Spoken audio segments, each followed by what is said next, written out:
যখন সাহাবী বললেন, ইয়া রাসূলুল্লাহি ইয়া হাবিবাল্লাহ, আমি সবচেয়ে বেশি আল্লাহ এবং রাসূলকে ভালোবাসি। আল্লাহর নবী বললেন, সাহাবীরা শোনো, যে যাকে ভালোবাসবে তার সঙ্গেই তোমার হাসর হবে। যে যাকে যে যাকে ভালোবাসবে তার সঙ্গেই তোমার হাসর হবে। এবার ভালোবাসার মানুষকে চেক করার প্রয়োজন আছে কি নাই বলেন? যে যাকে ভালোবাসবে তার সঙ্গে তার হাসর। তাহলে তো আমার ভালোবাসার মানুষকে আমি একটু চেক করতে হবে যে ভালোবাসার মানুষটা নামাজি কিনা, কথা বলেন ঠিক কিনা?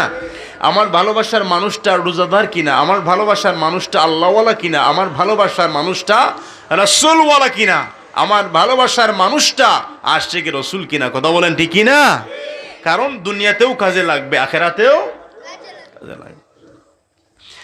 আল্লাহর নবী যখন বললেন যে যাকে ভালোবাসে তার সঙ্গে তার হাসর হবে, এই কথা শোনার সঙ্গে সঙ্গেই সাহাবাই কেরামের মধ্যে আনন্দের রোল বয়ে গেল। সাহাবাই কেরামে তো আনন্দিত হয়ে গেলেন। কেন আনন্দিত হলেন? তার কারণ হলো সাহাবাই কেরামের হৃদয়ের মধ্যে আল্লাহ এবং রসুলের প্রেম সবচেয়ে বেশি ছিল।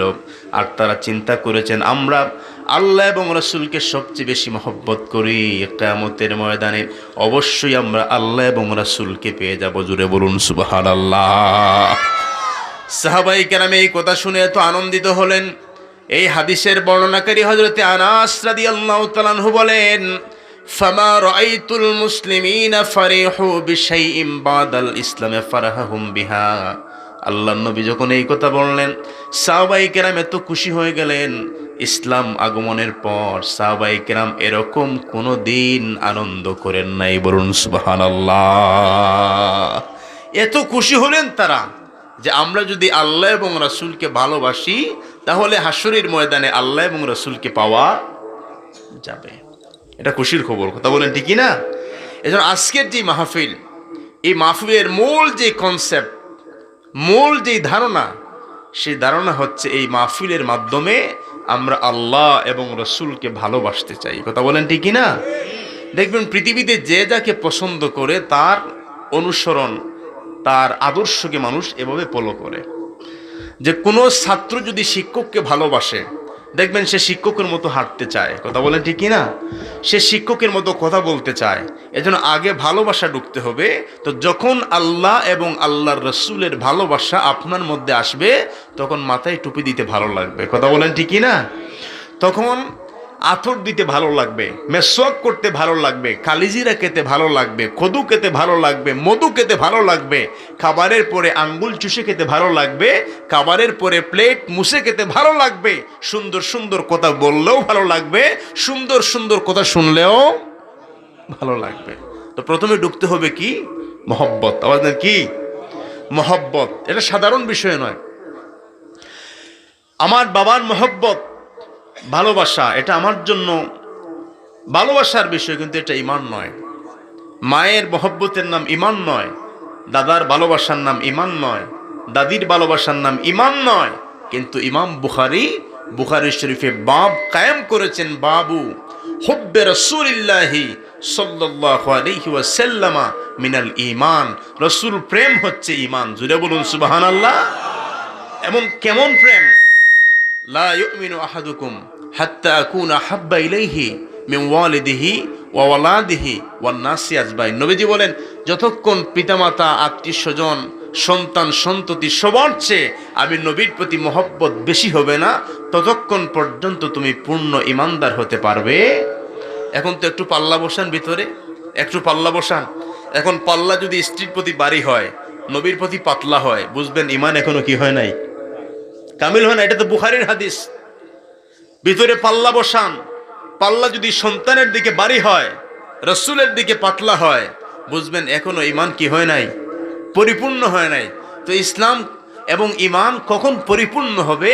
ইমান তখন পরিপূর্ণ হবে যখন আপনার হৃদয়ের মধ্যে আপনার চেয়েও, কি বললাম, নিজের চেয়েও যখন আল্লাহ এবং রাসূলকে আপনি বেশি ভালোবাসবেন। জোরে বলুন সুবহানাল্লাহ। আরে ভাই, নিজের চেয়ে ভালো না বাসলে আমার ফিলিস্তিনের ভাইয়েরা মসজিদে আকসার জন্য কি তারা জান দিত? আওয়াজ দেন। তো জান দেওয়ার মানে কি? যে তারা আল্লাহ এবং রসুলকে নিজের জানের চেয়েও তারা বেশি ভালোবাসে, জানের চেয়েও তারা বেশি ভালোবাসে। এই ভালোবাসা কখনো বিফল হবে না। আর রসুল করিম সাল্লাল্লাহু আলাইহি ওয়াসাল্লামের ভালোবাসার একটা মাহফিল, যেই ভালোবাসায় প্রেম পাওয়া যায়, রসুলের সৃষ্টিতত্ত্ব সম্পর্কে জানা যায়, আল্লাহ নবীর জন্ম বৃত্তান্ত জানা যায়, এই মাহফিলের নাম হচ্ছে মাহফিলে মিলাদুন নবী সাল্লাল্লাহু আলাইহি ওয়াসাল্লাম। মিলাদ, মিলাদ শব্দের অর্থ হলো জন্মের সময়। মিলাদ শব্দের অর্থ জন্মের সময়। এটা ইসমে জরফ, এর জরফে জামান। তো এই পৃথিবীতে আল্লাহর পরে যত মানুষ রয়েছে, সৃষ্টি জগতের মধ্যে যত সৃষ্টি রয়েছে আল্লাহর, সমস্ত সৃষ্টির মিলাদ আছে কি নাই? আওয়াজ দেন, আছে কি নাই? তো মিলাদ মানে কি? জন্ম। মিলাদ মানে জন্ম। তো পৃথিবীতে আমি যদি বলি এমন একজন মানুষ আপনারা বের করে আমাদের সামনে প্রেজেন্ট করেন যার মিলাদ নাই, বার্থডে নাই, পারবেন? পারবেন? একমাত্র মিলাদ নাই কার? দলিলটা বলেন কোন জায়গায় আছে? দলিল কি? ওই ছোট ছোট বাচ্চারাও জানে এটা। লাম ইয়ালিদ, এগুলো মনে রাখবেন। লাম ইয়ালিদ ওয়ালাম ইউলাদ। আল্লাহ বলেন আমি কারো ঘর থেকে জন্মগ্রহণ করি নাই, আবার আমি কাউকে জন্ম দেই নাই। তো ক্লিয়ার? সূরা ইখলাসের মধ্যে আল্লাহ বললেন যে আমার মিলাদ নাই, আমি জন্মগ্রহণ করিও নাই, আবার আমি কাউকে জন্ম দেইও নাই। এছাড়া আল্লাহর জগতের মধ্যে যত মানুষ রয়েছে সবার কি রয়েছে বলেন? মিলাদ রয়েছে। তো রাসূল করিম সাল্লাল্লাহু আলাইহি ওয়াসাল্লামের মিলাদ, নবী করিম সাল্লাল্লাহু আলাইহি ওয়াসাল্লামের জন্ম বৃত্তান্ত, এগুলা শুনলে কি হয়? আল্লাহর নবীর জন্ম বৃত্তান্ত শুনলে উম্মতের অন্তরে ঈমানের মাত্রা বেড়ে যায়। জোরে বলুন সুবহানাল্লাহ। এবং শুধুমাত্র 23 বছরের জীবন নয়, আল্লাহর নবীর পুরো 63 বছরের জীবনই হচ্ছে উম্মতের জন্য আদর্শনীয় বিষয়। বলুন সুবহানাল্লাহ। কারণ আমার রাসূল শিশু অবস্থায় তিনি মানুষকে শিক্ষা দিয়েছেন। রাসূল করিম সাল্লাল্লাহু আলাইহি ওয়াসাল্লাম, ওনার দুধমাতার নাম ছিল হালিমাতুস সাদিয়া রাদিয়াল্লাহু তাআলা আনহা। নাম কি? হালিমাতুস সাদিয়া রাদিয়াল্লাহু তাআলা আনহা। তিনি বলেন নবী যখন ছোট্ট ছিলেন, আল্লাহর নবী যখন দুধ পান করতেন, নবীজি আমার ডানের স্তন থেকে দুধ পান করতেন। কথাগুলো বোঝার চেষ্টা করবেন। নবীজি ভুলেও আমার বামের স্তনে তিনি মুখ লাগান নাই। আল্লাহর নবী বড় হয়ে যাওয়ার পরে হালিমাতুস সাদিয়া বললেন, মুহাম্মদ, তুমি যখন শিশু বয়সে দুধ পান করেছো, তুমি আমার ডানের স্তন থেকে দুধ পান করেছো, কিন্তু বামের স্তনের মধ্যে মুখ লাগাও নাই। তার কারণ কি? আল্লাহর নবী বলছেন, আমার দুধ মাতা হালিমাতুস সাদিয়া গো, আমার তো একজন দুধবাই রয়েছে, এজন্য আমি যদি আপনার দুইটা স্তন থেকে দুধ পান করতাম তাহলে আমার দুধবাইয়ের হক নষ্ট হতো। এজন্য আমি রাসূল, আল্লাহ পাক আমাকে নবুয়ত দিয়ে, রিসালাত দিয়ে পৃথিবীর জমিনের মধ্যে প্রেরণ করেছেন। আমি মানুষকে হকের দাওয়াত দেব, মানুষের অধিকার প্রতিষ্ঠা করব। এজন্য আমি নিজেই যদি আমার দুধবাইয়ের হক নষ্ট করি, আমি কিভাবে পৃথিবীর মধ্যে মানুষের অধিকার সৃষ্টি করব? জুড়ে বলুন সুবহানাল্লাহ। আমি তো অধিকার দেওয়ার জন্য এসেছি পৃথিবীর মধ্যে। যখন বাবার কোনো সম্মান ছিল না, বাবার হক কতটুকু সেটা সন্তান জানতো না, মায়ের হক কতটুকু সেটা সন্তান জানতো না, সমাজের হক কতটুকু সেটা মানুষ জানতো না, এলাকার হক কতটুকু সেটা মানুষ জানতো না, শ্রমিকের হক কতটুকু মালিক জানতো না, মালিকের হক কতটুকু শ্রমিক জানতো না। তখন যাদের ঘরে কন্যা সন্তান জন্মগ্রহণ করত, এই কন্যা সন্তানের জন্মকে অভিশাপ মনে করতো। জুড়ে বলুন নাউজুবিল্লাহ। সেই যুগকে বলা হয় আইয়ামে জাহেলিয়া, অন্ধকারের যুগ। এই যুগে কি মানুষ কন্যা সন্তানের জন্মকে অভিশাপ মনে করে? মনে করে না। কিন্তু সেই সময় রাসূল আসার পূর্বে এটাকে অভিশাপ মনে করা হতো। অভিশাপ মানে কি? দুর্ভাগ্যের নিশানা মনে করা হতো। এখন দেখেন, সেই জাহেলি যুগ বর্তমানে নাই, কিন্তু জাহেলি যুগের বাতাস আছে কি নাই? আওয়াজ দিয়ে বলেন। তো বাতাস কি? বাতাস হচ্ছে যে এখন আমরা কিভাবে অভিশাপ মনে করি কন্যা সন্তানের জন্মকে, জানেন? মহিলারা ডেলিভারির পূর্বে আল্ট্রাসোনোগ্রাফি করে দেখে যে পেটের ভিতরে এটা ছেলে না মেয়ে, আছে কি নাই বলে? নাকি আপনাদের এলাকায় হয় না এরকম? আছে। আচ্ছা, দেখেন জাহেলি যুগের বাতাসটা কেমন, কত দূষিত বাতাস। তো আল্ট্রাসোনোগ্রাফি করার পরে যদি দেখে পেটের ভিতরে ছেলে, বাবা মা দুইজনের মোশন বেড়ে যায়। কথা বলেন ঠিক না? অনেক সময় সন্তান ডেলিভারি হয় নাই, আমাদেরকে ফোন দিয়ে বলে, আমার প্রবাসী ভাই আমাদেরকে ফোন দিয়ে বলে, হুজুর আমার ছেলের একটা নাম রাখেন। আমি বলি, ভাই আপনার তো বিয়ের হলো 7 মাস মাত্র, ছেলে কই থেকে আসলো? কই হুজুর না আসে নাই, এখনো আছে। মানে খুশি না নারাজ? খুশি হয়ে বলতেছে এখনো ছেলে আসে নাই, নাম রেখে দেন হুজুর। কিন্তু আল্ট্রাসোনোগ্রাফির পরে যদি দেখা যায় সেটা কন্যা সন্তান, মেয়ে, বাবারও মুষণ নামে, মারও মুষণ একদম নেমে যায়। কে যদি বলে কি কয় না একটা ফুড়ি, নামও জিজ্ঞাসা করে না। তো মনে রাখবেন, এটা কিন্তু এই যুগের কালচার নয়, এটা হচ্ছে জাহেলি যুগের কালচার। আওয়াজ দেবেন, এটা কোন যুগের কালচার? জাহেলি যুগের কালচার। এটা দূর করার জন্য আল্লাহর নবী পৃথিবীতে নবীর আগমন হয়েছে। নবী বলেছেন, যাদের ঘরে 2টা কন্যা সন্তান তাদের ঘরে 2টা জান্নাত, আর যারা 3 কন্যার পিতা যিনি হবেন জান্নাতে তিনি আমার সাথেই থাকবেন। জুড়ে বলুন সুবহানাল্লাহ। বাস্তব আপনারা দেখবেন, ফর এক্সাম্পল, যেই ঘরে মেয়েরা বেশি ওই ঘরটা পরিপাটি, নাকি যেই ঘরে মেয়েরা কম ওই ঘরটা পরিপাটি? সুন্দর কোন ঘর? যে ঘরে মেয়ে বেশি। দেখবেন ঘরটা পরিপাটি থাকে, কাপড় বলেন, বাড়ি বলেন, সবগুলা গুছালো থাকে। আর যেই পরিবারের মধ্যে শুধু ছেলে মেয়ে নাই, দেখবেন সেখানে বসা যায়নি। কথা বলেন ঠিকই না? রাসূল যেটা বলেছেন, কারণ পৃথিবীতে সবাই তার রিজিক নিয়ে আসে, পৃথিবীর কোনো মানুষ তার রিজিকের জিম্মাদারি নেয় না। রিজিক দেন কে? আওয়াজ দিয়ে বলেন, ওয়ামা মিন দাব্বাতিন ফিল আরদি ইল্লা আলাল্লাহি রিজকুহা। আল্লাহ বলেন, আমি হলাম মানুষের রিজিকের জিম্মাদার। এজন্য সেই জাহেল যুগের কালচার যেন আমাদের ভিতরে না ঢুকে, মনে রাখবেন। তারপরে আরো রয়েছে, রাসূল করিম সাল্লাল্লাহু আলাইহি ওয়াসাল্লাম আগমনের পূর্বে এই পৃথিবীতে ছিল মিথ্যা, গীবত, অহংকার, হিংসা, রাহাজানি, লুটপাট, কুসংস্কার, মদ, সুদ, তারপরে আরো অনেক কিছু এই সমাজের মধ্যে ছিল। জেনা, ব্যভিচার ছিল কিনা? আওয়াজ দিয়ে বলেন। পুরো সমাজটা যখন অন্ধকারাচ্ছন্ন, পুরো পৃথিবী, তখন আল্লাহ পাক নূরের মশাল দিয়ে তামাম কায়নাতকে আলোকিত করার জন্য, মানুষদেরকে আলোর পথে তোলার জন্য আল্লাহ পাক নবীকে আরেকটা নূর দিলেন। সেই নূরের নাম হচ্ছে কোরআন। আল্লাহ দিয়ে বলছেন, হাবিব, এই কোরআনের নূর থেকে আমার বান্দাগুলাকে অন্ধকার পথ থেকে আপনি তুলে আলোর রাস্তায় তাদেরকে তুলে দেন। জোরে বলুন সুবহানাল্লাহ। এজন্য আল্লাহ রাব্বুল আলামিন কোরআনুল কারীমের মধ্যে বলেন, আলিফ লাম রা কিতাবুন আনজালনাহু ইলাইকা লিতুখরিজান নাসা মিনাজ যুলুমাতি ইলান নূর। আল্লাহ পাক বলেন, হাবিব, আমি আপনার উপরে যেই কিতাব নাজিল করেছি, এই কিতাব আমি অযথা নাজিল করি নাই, এমনি এমনি কোরআনকে নাজিল করা হয় নাই। কোরআন নাজিলের কারণ হলো এই পৃথিবীর মধ্যে যত অন্ধকার পথ রয়েছে, কুসংস্কারের পথ রয়েছে, আমার বান্দাগুলাকে ওই অন্ধকার পথ থেকে আপনি আলোর পথে তুলে দেওয়ার জন্যই কোরআন নাজিল করেছি। বলুন সুবহানাল্লাহ। এখন আপনাদেরকে একটা প্রশ্ন করি, উলামায়ে কেরাম রয়েছেন, কোরআন কি পাহাড়ের উপর নাজিল হয়েছে না নবীর উপর? একটু আওয়াজ দেন, কার উপর? নবীর উপর।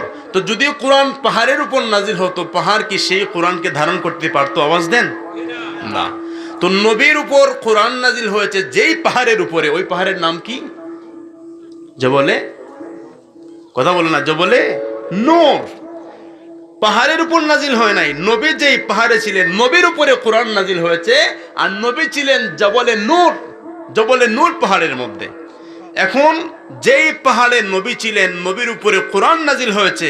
এখন নবীর উপরে কোরআন নাজিল হওয়ার কারণে, নবী পাহাড়ের উপর থাকার কারণে, ওই পাহাড়কে যদি নূর বলা হয়, যার উপরে কোরআন নাজিল হলো, ওনাকে কি নূর বললে দোষ হয়ে যায়? এখন যদি আমরা বলি যে জবলে নূর, সৌদি আরব বলেন, মিশর বলেন, সব জায়গার মানুষ এই পাহাড়কে চিনে, এটা হলো জবলে নূর, কোরআন নাজিলের পাহাড়। তো আমরা যদি বলি, ভাই এখানে তো শুধু মাটি, নূর তো দেখা যায় না, এটার নাম নূর কেন? এটা মাটি হলেও এই পাহাড় সম্মানিত হয়েছে, ওই পাহাড়ের মধ্যে কোরআন নাজিল হয়েছে। জুড়ে বলুন সুবহানাল্লাহ, সুবহানাল্লাহ। আর যার উপরে নাজিল হয়েছে তিনি হচ্ছে নূরুন আলা নূর। জুড়ে বলুন সুবহানাল্লাহ, নূরুন আলা নূর। তো রাসূল করিম সাল্লাল্লাহু আলাইহি ওয়াসাল্লামের যে সৃষ্টি তত্ত্ব, আমরা যে মিলাদুন নবী মাহফিলে আলোচনা করি, এটা সাহাবায়ে কেরাম আলোচনা করেছেন। শুধু আমাদেরকে জানতে হবে, আমাদেরকে বুঝতে হবে, নবীর সৃষ্টি তত্ত্ব নিয়ে আলোচনা করলে কি হয়। আল্লাহর নবীর একজন ব্যক্তিগত শায়র ছিলেন। যেমন পৃথিবীতে যদি কোনো হুজুর, কোনো মাদ্রাসার কোনো শিক্ষক ছাত্রকে যদি বলে যে তোমার দায়িত্ব হলো শুধু আমার সামনে গজল গাওয়া, মানুষ হুজুরকেও পাগল বলবে, ছাত্রকেও। এদের কোনো কাজ নাই, ছাত্র শুধু হুজুরের গজল গাইবে? কিন্তু আল্লাহর নবী একজন কবিকে দায়িত্ব দিয়ে বলেছেন তিনি হচ্ছেন শাইরুর রাসূল, আমার পার্সোনাল শাইর, আমার পার্সোনাল কবি। ওনার নাম হচ্ছে হযরতে হাসান বিন সাবিত রাদিয়াল্লাহু তাআলা আনহু। মেশকাত শরীফ আরবি কিতাব 410 নম্বর পৃষ্ঠা আপনাদের রাখালগঞ্জ ফাজিল মাদ্রাসার মধ্যে রাখা রয়েছে। আল্লাহর নবী হাসান বিন সাবিত রাদিয়াল্লাহু তাআলা আনহুকে নিজের পার্সোনাল কবি বানিয়েছেন এবং বলেছেন, হাসান তুমি যখন আমার শানে কবিতা পড়বে, আমার শানে যখন গজল গাইবে, আমার শানে যখন নাতে মোস্তফা পরিবেশন করবে, বসে বসে নয়, আমি রসুল মসজিদে নববীর ভিতরে একটা মিম্বর বানিয়ে দিলাম, ওই মিম্বরের উপরে দাঁড়িয়ে দাঁড়িয়ে তুমি আমার প্রশংসা করবে। জুড়ে বলুন সুবহানাল্লাহ। মিম্বর বানিয়ে দিয়েছেন নবীজি। এখন হাসান বিন সাবিত কি বললেন? নবীর শানে কবিতা লিখেছেন। ওনার কবিতার একটা বই রয়েছে, এটা চিটাং ইউনিভার্সিটি, ঢাকা ইউনিভার্সিটি, তারপর উম্মুল কুরা ইউনিভার্সিটি, মদিনা ইউনিভার্সিটি, যত ইউনিভার্সিটির মধ্যে অ্যারাবিক ডিপার্টমেন্ট রয়েছে সব জায়গায় আরবি সাহিত্যের রেফারেন্স বুক হিসাবে ওই কিতাবটা পড়ানো হয়। এটার নাম হলো দেওয়ানে হাসান বিন সাবিত। আওয়াজ দিয়ে বলেন, দেওয়ানে হাসান বিন সাবিত। তিনি এই বইয়ের মধ্যে লিখেন দ্বিতীয় পৃষ্ঠায় আল্লাহ নবীর সৌন্দর্য নিয়ে, আল্লাহ নবীর সৃষ্টি তত্ত্ব নিয়ে এমন সুন্দর কবিতা। তিনি বলছেন, ওয়া আহসানু মিনকা লাম তারা কাত্তু আইনি ওয়া আজমালু মিনকা লাম তালিদিন নিসাউ খুলিকতা মুবাররাআন মিন কুল্লি আইবিন কাআন্নাকা ক্বাদ খুলিকতা কামা তাশাউ। হযরত হাসান বিন সাবিত রাদিয়াল্লাহু তাআলা আনহু আল্লাহর নবীর দিকে চেয়ে বললেন, ইয়া রাসূলুল্লাহ, ইয়া হাবিবাল্লাহ, ওয়া আহসানু মিনকা লাম তারা কাত্তু আইনি, আমার জীবনে আমি অনেক সুন্দর সুন্দর মানুষের চেহারা দেখেছি, আরবিদের চেহারা দেখেছি, আজমিদের চেহারা দেখেছি গো নবী, কিন্তু আপনার মতো এত সুন্দর নুরানি উজ্জ্বল চেহারার মানুষ আমি হাসান বিন সাবিত তার একজনকেও দেখি নাই। বলুন সুবহানাল্লাহ। অনেক সুন্দর মানুষ দেখেছি নবী, কিন্তু আপনার মতো এত সুন্দর একজন মানুষ দেখি। এ কথা বলে থামেন নাই, নবী সামনে বসা। হযরত হাসান বিন সাবিত রাদিয়াল্লাহু তাআলা আনহু বলেন, নবী শুধু আপনি সুন্দর নয়, ওয়া আজমালু মিনকা লাম তালিদিন নিসাউ, আপনার দিকে চেয়ে আমার মনে হয় কিয়ামত পর্যন্ত মহিলারা সন্তান জন্ম দেবে, কিন্তু কিয়ামত পর্যন্ত এই পৃথিবীতে এমন কোনো মায়ের জন্ম হবে না যেই মা আপনার মতো তো সুন্দর একটা সন্তান জন্ম দিবে। জুড়ে বলুন সুবহানাল্লাহ। এমন কোনো মা আসবে না কিয়ামত পর্যন্ত নবী যেই মা আপনার মতো এত সুন্দর একটা সন্তান জন্ম দিতে পারবে।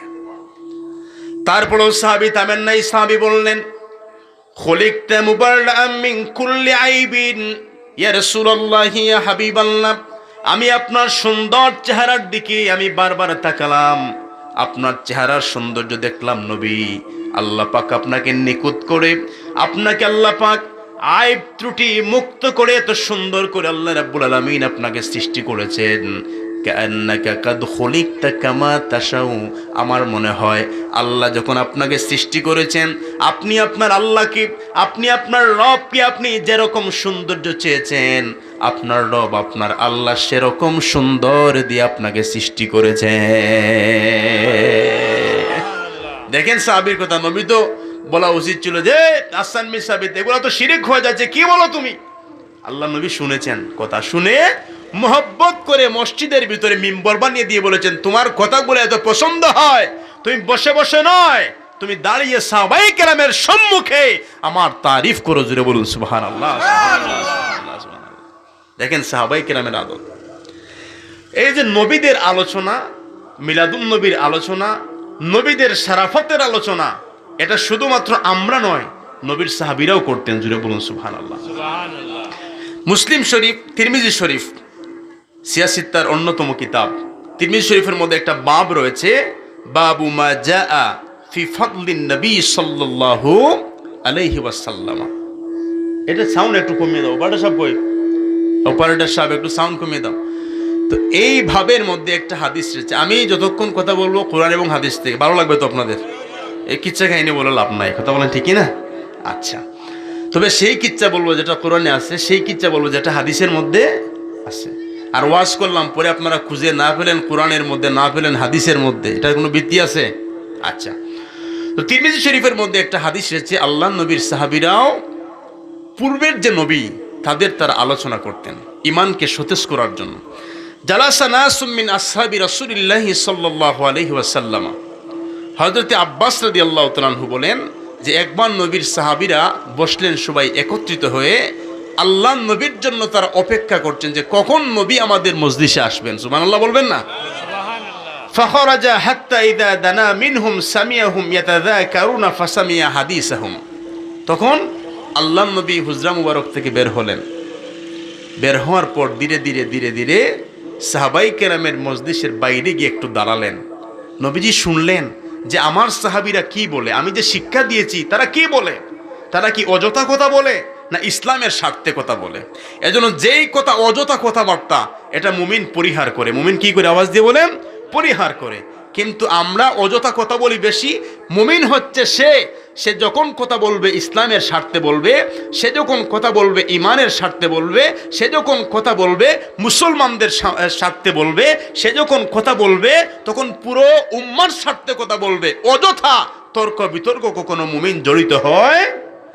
কিন্তু দুঃখজনক, আমরা যখন সায়ের হোটেলে বসি এত কথাবার্তা শুরু হয়, এটা বিশাল একটা পার্লামেন্ট হয়ে যায়। কথা বলেন ঠিকই না? ওই যে বিলাতের হাউস অফ কমন্স, এটা থেকে আরো বড় পার্লামেন্ট হয়ে যায়। এই বাংলাদেশের পার্লামেন্ট মেম্বাররা যদি দেখে আমাদের যে হোটেলের যে পার্লামেন্ট, এরা দেখলে বলবে রে বাবা, তোমরা তো ভুলে ভোট দিয়ে আমাদেরকে পার্লামেন্টে পাঠাইছো, আমাদের থেকে তো তোমাদের জ্ঞান আরো বেশি। কথা বলেন ঠিকই না?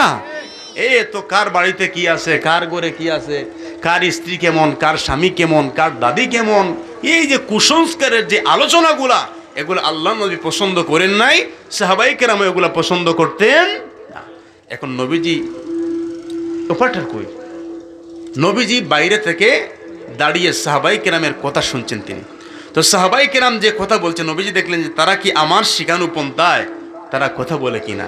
এখন সাহাবাই কেরাম কথা বলছেন। হযরত আব্বাস রাদিয়াল্লাহু তাআলা আনহু বলেন, একজন সাহাবী বললেন যে নবীজি বের হয়ে আসলেন। ফাকালা বাদুহুম আজাবান, একজন সাহাবী বলছেন সবাইকে উদ্দেশ্য করে যে বড় আশ্চর্যের বিষয় হলো, ইন্নাল্লাহ আযজা ওয়া জাল্লা ইত্তাখাযা মিন খালকিহি খালিলা।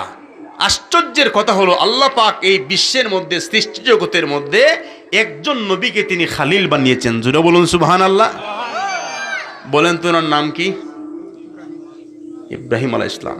এমন কোনো পরীক্ষা নাই আল্লাহ যে পরীক্ষা করেন নাই। জানের পরীক্ষা, মালের পরীক্ষা, সন্তানের পরীক্ষা, স্ত্রীর পরীক্ষা, রোগের পরীক্ষা, সকল পরীক্ষার মধ্যে ইব্রাহিম আলাইহিস সালাম এ মাইনাস নয়, বিও নয়, সিও নয়, এফও নয়, পেয়েছেন তিনি গোল্ডেন প্লাস। জোরে বলুন সুবহানাল্লাহ। কি পেয়েছেন?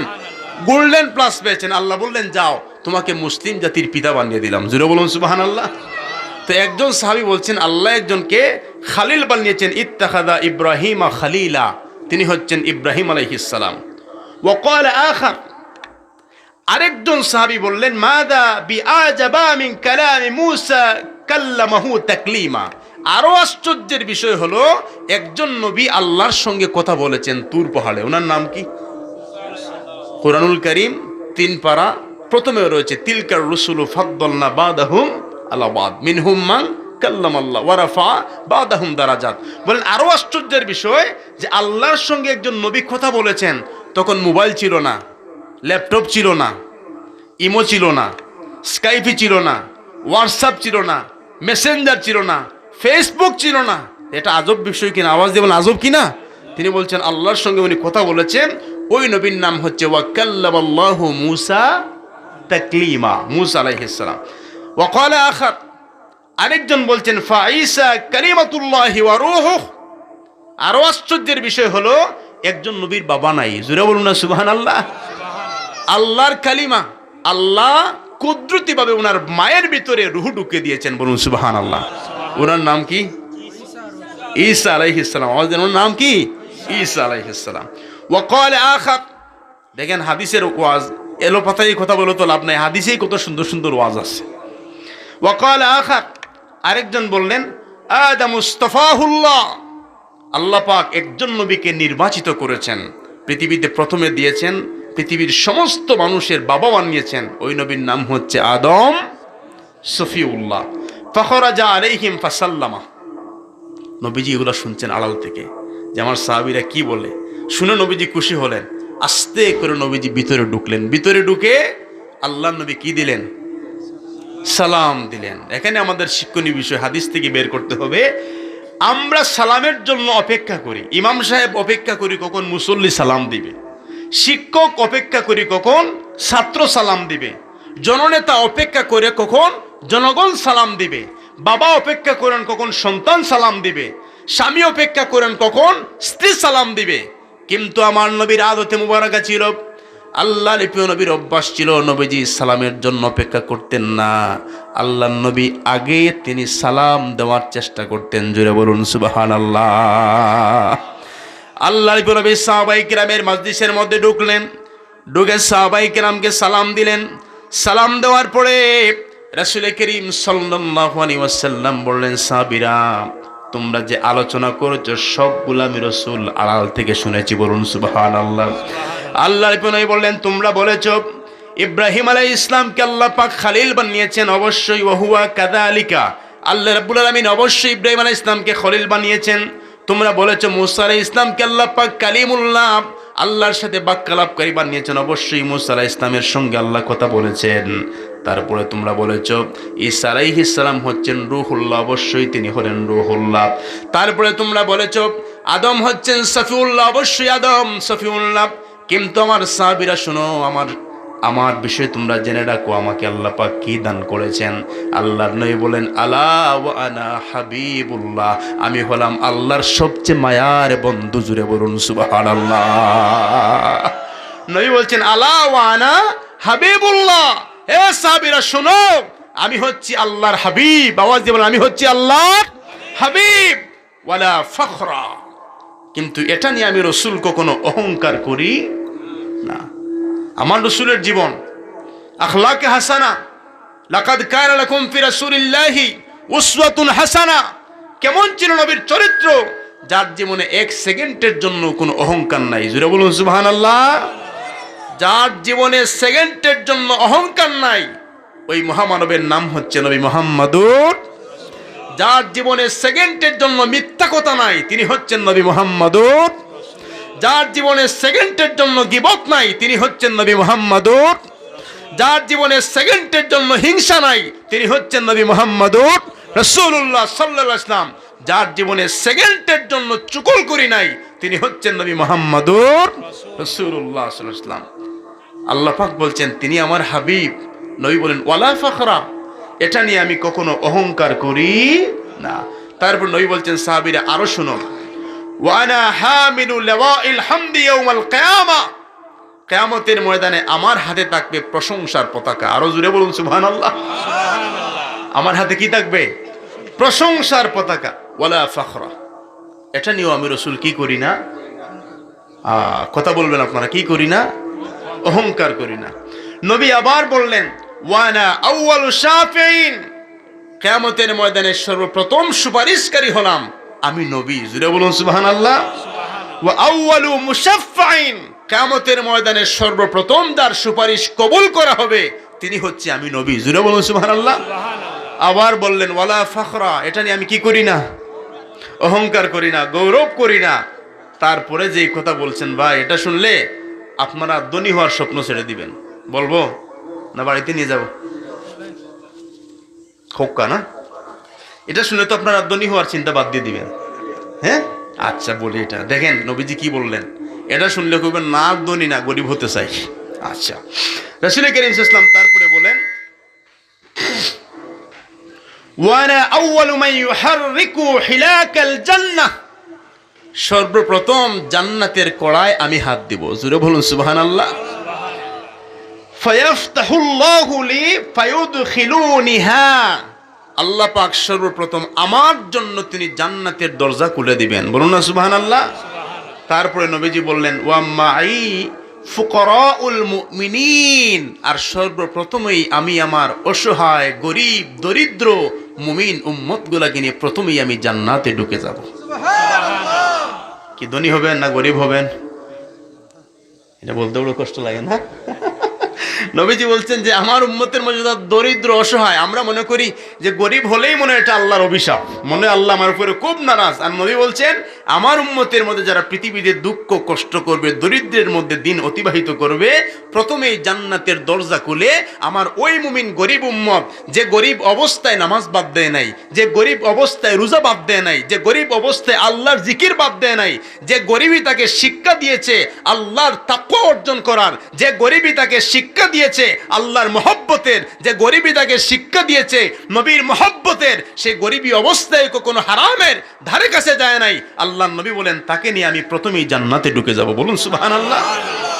তারপরে আল্লাহর নবী বলেন ওয়ানা আকরামুল আউয়ালিন ওয়াল আখিরিন ওয়ালা ফখরা।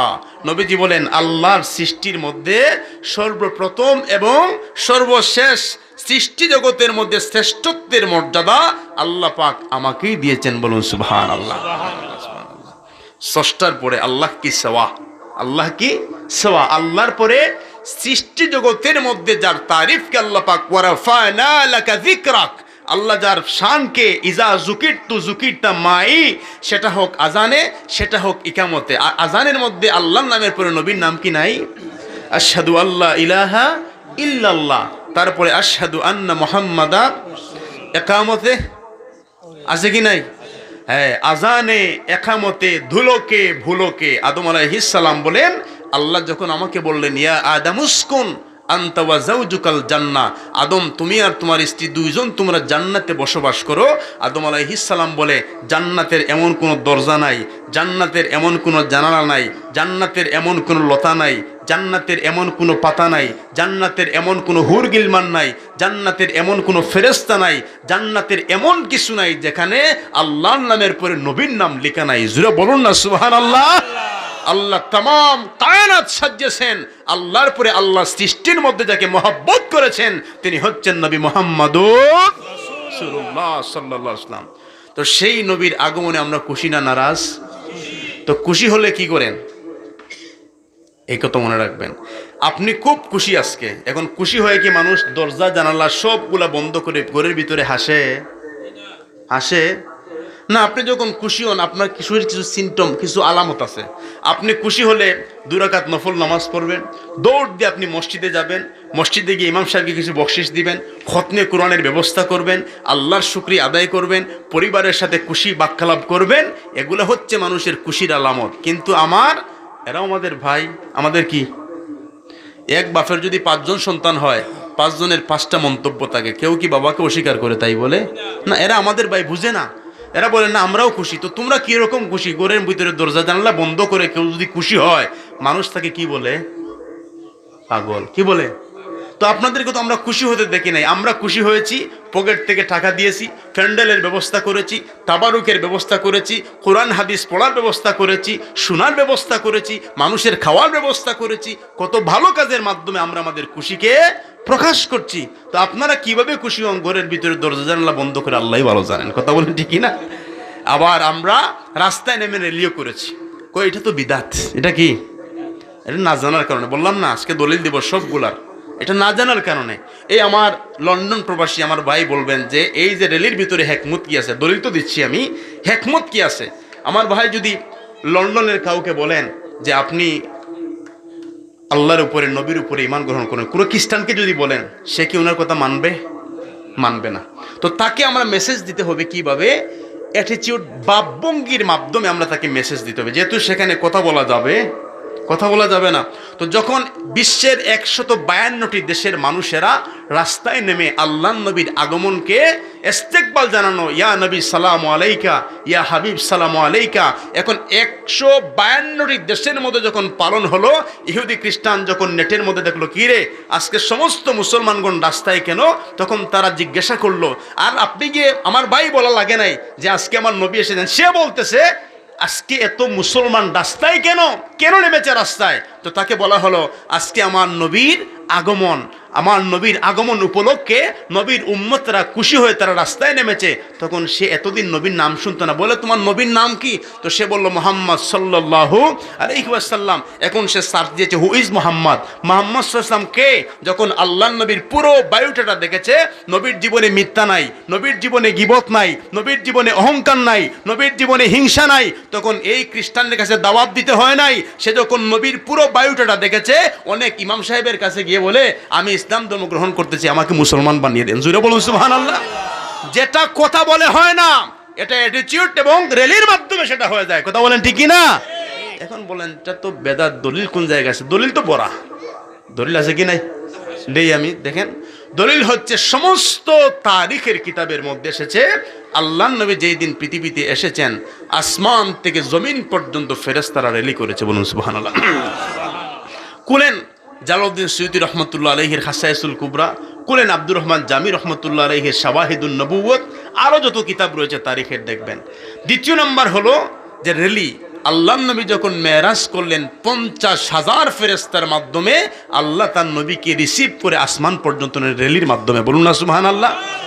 আজকে যদি প্রধানমন্ত্রী সিলেটে আসেন, কোন জায়গায়, তো দলের নেতাকর্মীকে গিয়ে কি র্যালি করে না? র্যালি দেওয়ার মানে কি? ওনাকে সম্মান জানানো, অভ্যর্থনা, ইস্তেকবাল, ওয়েলকাম জানানো। তো রাসূল কারীম সাল্লাল্লাহু আলাইহি ওয়াসাল্লামকে মেরাজ রজনী তো র্যালি দেওয়া হয়েছে। আবার আল্লাহর নবী যেদিন মক্কা থেকে মদিনায় হিজরত করলেন, মদিনার আবাল বৃদ্ধা বনিতা ছোট্ট ছোট্ট বাচ্চারা আল্লাহর নবীর জন্য র্যালি করেছে। নবী যখন মক্কা থেকে মদিনায় গেলেন, মদিনার ছোট্ট ছোট্ট বাচ্চারা সবাই একত্রিত হয়ে তারা বলেছিল তলাল বদরু আলাইনা। বলেন না, তলাল বদরু আলাইনা মিন সানিয়াতিল ওয়াদা ওয়াজাবা শুকরু আলাইনা মাদা লিল্লাহিদা। বলেছে হে মদিনার মানুষেরা, দেখো দেখো, আজকে আমাদের মদিনায় তলাল বদরু আলাইনা, আমাদের মদিনায় পূর্ণিমার চাঁদ উঠেছে। জুড়ে বলুন সুবহানাল্লাহ, সুবহানাল্লাহ। যখন আল্লাহর নবীর শানে এগুলা বলল, মদিনার সমস্ত মানুষেরা রাস্তায় নেমে সবার চোখে সেই দিন অশ্রুসিক্ত নয়নে আল্লাহর নবীকে তারা রিসিভ করলো। রাসূল কারীম সাল্লাল্লাহু আলাইহি ওয়াসাল্লাম নিজেকে কন্ট্রোল করতে পারেন নাই, আবেগ আপ্লুত হয়ে আল্লাহর নবীর দুইটা চোখ থেকে জর্জর করে পানিগুলা সাওয়ারির মধ্যে পড়া শুরু হলো। নবীজি লাফ দিয়ে সাওয়ারি থেকে নেমে মদিনার ছোট্ট ছোট্ট বাচ্চাগুলোকে জড়িয়ে ধরে আল্লাহর নবী বলেছেন, হে মদিনার বাচ্চারা, আজকে তোমরা যেরকম আমাকে গ্রহণ করেছো, আজকে যেই ভালোবাসা দিয়েছো, আজকে যেই র্যালি করেছো, আজকে যেই ইস্তেকবাল দিয়েছো, আজকে যেই ভালোবাসার বহিঃপ্রকাশ ঘটিয়েছো, বলো তো আমি আমার বাবার দেশ মক্কা ছেড়ে, মায়ের দেশ মক্কা ছেড়ে, আমার জন্মভূমি মক্কা ছেড়ে আমি তোমাদের কাছে এসেছি, তোমরা যেই ভালোবাসা দিয়েছো আমার কলিজা ঠান্ডা হয়েছে, বলো তো তোমরা শেষ পর্যন্ত কি আমার সাথে থাকবে আর আমাকে এরকম ভালোবাসা দিবে? বলুন না সুবহানাল্লাহ। মদিনার বাচ্চারা বলেছে, ইয়া রাসূলুল্লাহ, শুধু ভালোবাসা নয়, শুধু ভালোবাসা নয়, আপনার জন্য আমাদের শরীরের মধ্যে শেষ বিন্দু রক্তকণা থাকা পর্যন্ত আমরা রণাঙ্গনের মধ্যে আপনার জন্য লড়ে যাব। জুড়ে বলুন সুবহানাল্লাহ।